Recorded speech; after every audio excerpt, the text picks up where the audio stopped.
Mount Everest. At 29,032 feet, the highest point on Earth. For decades, climbers attempting to reach the summit passed a small limestone cave at 27,890 feet. And inside that cave, there was a body wearing bright green boots. For over 20 years, this body became one of the most famous landmarks on Everest. Climbers would say, "Turn right at Green Boots." But Green Boots wasn't always a landmark. He was a person, a husband, a father, an Indian police officer with dreams of conquering Everest. This is his story. Mount Everest sits on the border between Nepal and Tibet in the Himalayan mountain range. At 29,032 feet high, roughly the height of a 29-story building, it's the highest point on Earth, and one of the deadliest. Since Sir Edmund Hillary and Tenzing Norgay first reached its summit in 1953, thousands of climbers have attempted to climb Everest. Some succeeded, some didn't, and some never came back. To date, over 300 people have died on Everest, and most of those deaths occurred in what's known as the death zone. The death zone refers to altitudes above 26,000 feet. At this height, the air is so thin that the human body cannot survive. Oxygen levels are only 1/3 of what they are at sea level. Temperatures can drop to -40 degrees Fahrenheit. Winds can exceed 125 miles per hour. At this altitude, the human body slowly begins to die. Cells can't get oxygen. The brain swells. Blood clotting ability is lost. Hypothermia sets in within minutes, and worst of all, if something goes wrong at this altitude, rescue is nearly impossible. That's why there are over 200 bodies still on Everest. Bringing them down is too dangerous and too expensive. Retrieving a body from Everest can cost $40,000 to $80,000 and risk the lives of the rescue team. So most bodies stay where they fell, frozen in the cold for years, even decades. And some bodies stay there so long they become landmarks, like Green Boots. Tsewang Paljor was born in 1968 in the Ladakh region of India. He was young, ambitious, and strong. He was 28 years old, married, and had a young child. He served in the Indo-Tibetan Border Police, or ITTBP, a special force that operates in high-altitude regions and is trained in mountaineering. For Tsewang and his colleagues, Everest wasn't just a mountain. It was a dream, a goal, a matter of national pride. In 1996, the Indo-Tibetan Border Police decided to attempt Everest for the first time via the North Ridge from the Tibet side.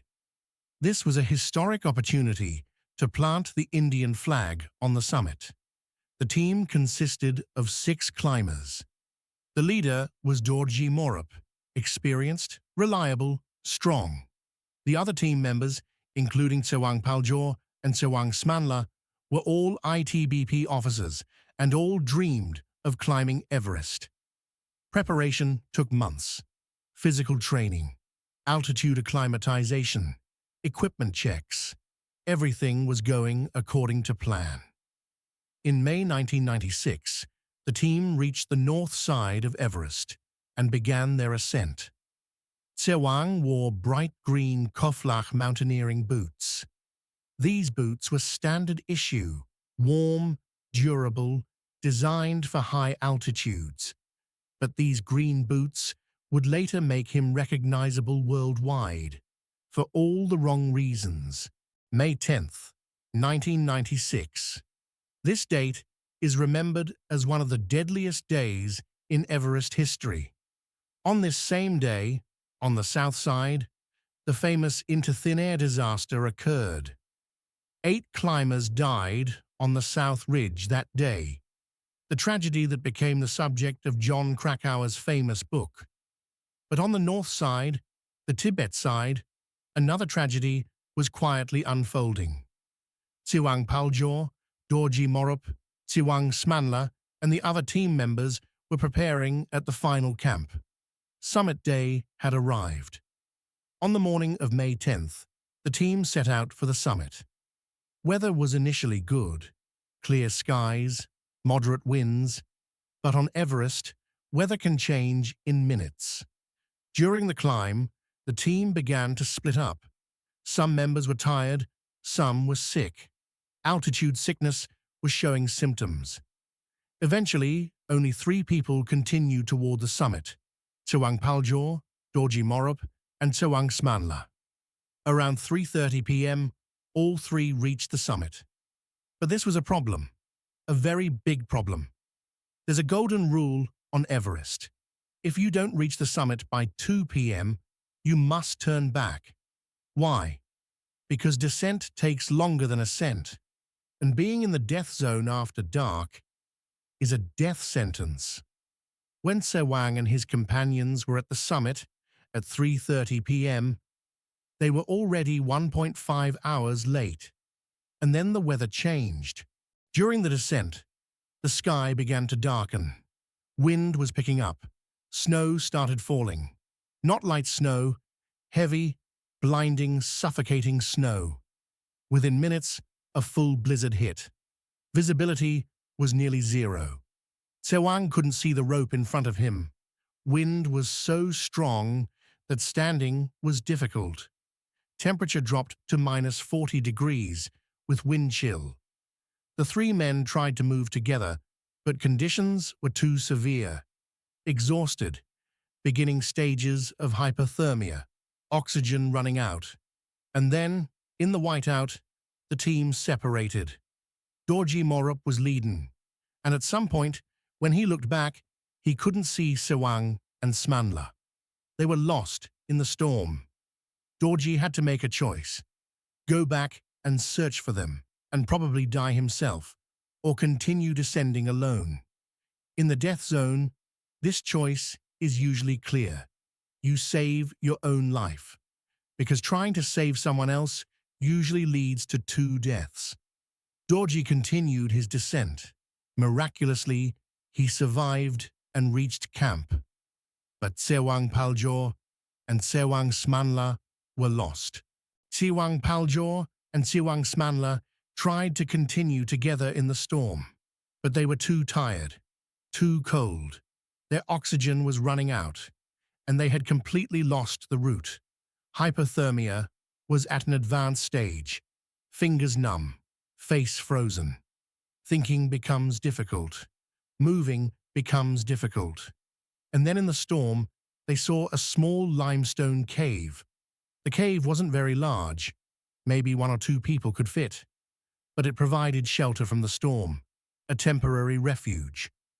The 2 men entered the cave, got out of the storm, sat down to rest. Their plan was probably simple: rest a bit, warm up, then continue descent when the storm calms. But in the death zone, resting is deadly. At this altitude, if you stop moving, your body shuts down. Heart slows, blood circulation decreases, hypothermia accelerates, and eventually you fall asleep, and you never wake up. Tsewang Paljor and Tsewang Smanla sat in that cave, waiting for the storm to calm. And slowly, they froze to death. Tsewang's final position. At the cave entrance, legs extended, head fallen to his chest, arms on his knees, his bright green boots still on his feet. He froze in that position, and for the next 20 years, he remained in that position. The next day, May 11th, 1996, the storm stopped. A Japanese climbing team, ascending toward the summit, passed the cave at 27,890 feet, and inside, they saw 2 bodies. One of the bodies, Tsewang Paljor, was sitting at the cave entrance. His green boots immediately caught the eye. the Japanese team leader stopped, approached the bodies. Still alive? Dead? At this altitude, sometimes it's hard to tell. Hypothermia can make people appear dead. No pulse, no breath. But sometimes they're still alive. They just can't wake up. The team leader had to make a decision. If Tsewang was still alive, they should help. But how could they help? At this altitude, right after a storm, without risking their own lives? And if he was dead, what should they do? The Japanese team leader made a difficult decision. Continue. Do nothing. Protect his own team.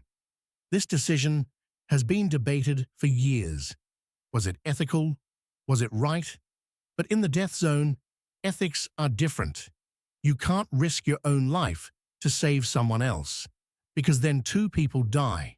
The Japanese team passed, climbed, reached the summit, descended, and Tsewang Paljor stayed in the cave, frozen, motionless, with his bright green boots. Months passed, years passed. Tsewang Paljor's body remained in the cave. No oxygen, no bacteria, so no decomposition, just frozen preservation. And climbers continued to pass by the cave. At first, climbers were shocked when they saw the body. They showed respect. They felt sad. But over time, the body normalized. It became known as Green Boots Cave. And then just Green Boots. Guides began to reference it. At 27,890 feet, you'll see Green Boots. Turn right there. Climbers used it for navigation. If you see Green Boots, you're on the right route. Some climbers stopped, took photos, took selfies with the corpse. Some just passed, didn't even look, just saw the green boots in their peripheral vision and kept walking. For 20 years, thousands of climbers passed by Tsewang Paljor's body. In India, his family saw the news, learned that their son, their husband, their father had become a landmark. Tsewang's son grew up knowing his father was a landmark on Everest, knowing that people took photos with his father's corpse. The family was devastated, humiliated, angry. But there was nothing they could do. Retrieving the body was too expensive, too dangerous. So Tsewang stayed there. Green Boots, a landmark, no longer a person. May 15, 2006, exactly 10 years after Tsewang Paljor's death. A British climber named David Sharp was ascending Everest's North Ridge. He was 34 years old, experienced, and climbing solo. No guides, no team. David reached the summit, but during descent, he ran into problems. Exhaustion, oxygen depletion, hypothermia. And at 27,890 feet, he found a small limestone cave. Green Boots Cave. David entered, sat down next to Tsewang Paljor's frozen body to rest, and he never got up. But David Sharp's story is different, because while David was dying, over 40 climbers passed him. Many climbers saw David. Some approached him, some tried to talk, but no one stopped, no one helped. Why? Because in the death zone, saving a dying person is nearly impossible. You can't carry them. There's no extra oxygen. And if you try, you'll probably die too. It's cold, brutal mathematics, but it's Everest's reality. David Sharp died next to Tsewang Paljor's body. Two corpses in the same cave. David's death caused international outrage. People asked, how can 40 people pass a man and not help? But Everest climbers knew the truth. In the death zone, you save your own life. No one else is your responsibility. David Sharp's body was eventually retrieved, but Tsewang Paljor remained. Green Boots, still there, still a landmark. Around 2014, the exact date is unclear, something changed. Climbers continued to pass Green Boots Cave, but Green Boots was no longer there. The body was gone. Reports vary. Some say Chinese authorities removed the body, moved it lower, or pushed it into a crevasse. Others say the body was covered with rocks, no longer visible. Why was it removed? There are a few theories. First, family request.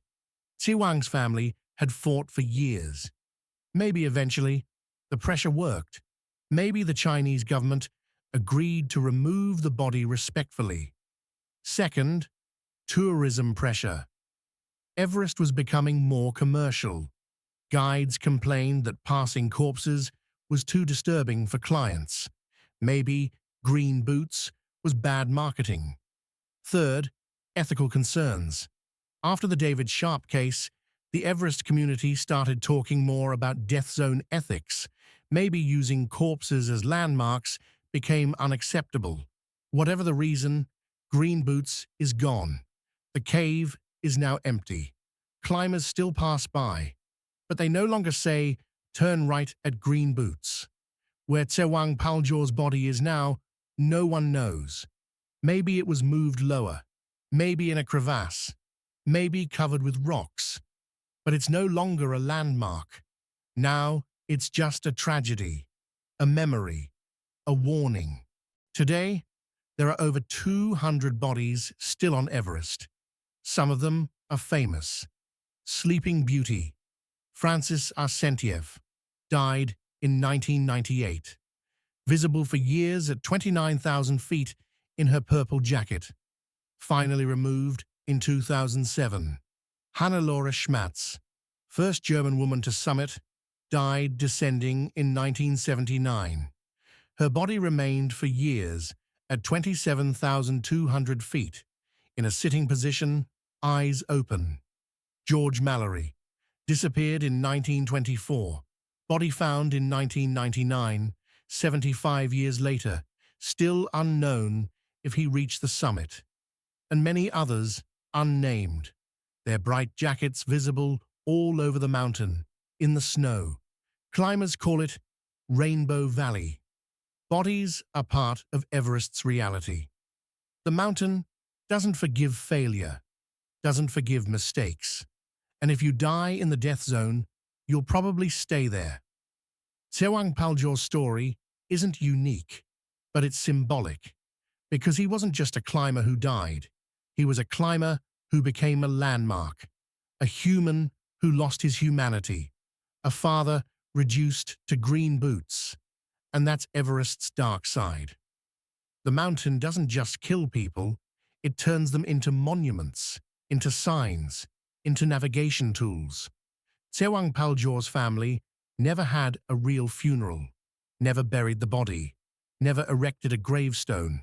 But Tsewang's son is grown now, maybe in his 30s, and he knows his father's story. Hopefully, now he has found some peace. His father is no longer a landmark, just a memory, a tragedy, but a human. Tsewang Paljor died at age 28, climbed Everest because he had a dream, reached the summit, but didn't come back. And for 20 years, thousands of people passed his body. Now, finally, he rests in peace. Somewhere on Everest, in a place his family knows.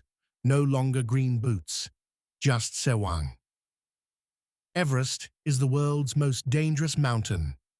But the danger isn't just physical, it's ethical too. Tsewang Paljor's story teaches us a few things. First, Everest doesn't forgive. If you summit too late, you may not have enough time to descend. The 2 p.m. rule exists for a reason. Tsewang violated it, and it cost him his life. Second, in the death zone, you're on your own. People want to help, but it's too dangerous. Trying to save someone usually leads to 2 deaths. It's brutal, but true. Third, bodies were people. Green Boots wasn't a landmark. He was Tsewang Paljor, a husband, a father, a son, a person with dreams. As Everest becomes more commercial, more people are climbing, more people are dying, and more bodies are staying on the mountain. Hopefully, in the future, Tsewang's story will be remembered as a warning, not as a landmark. Everest is beautiful, epic, but also deadly, and sometimes the summit isn't worth it.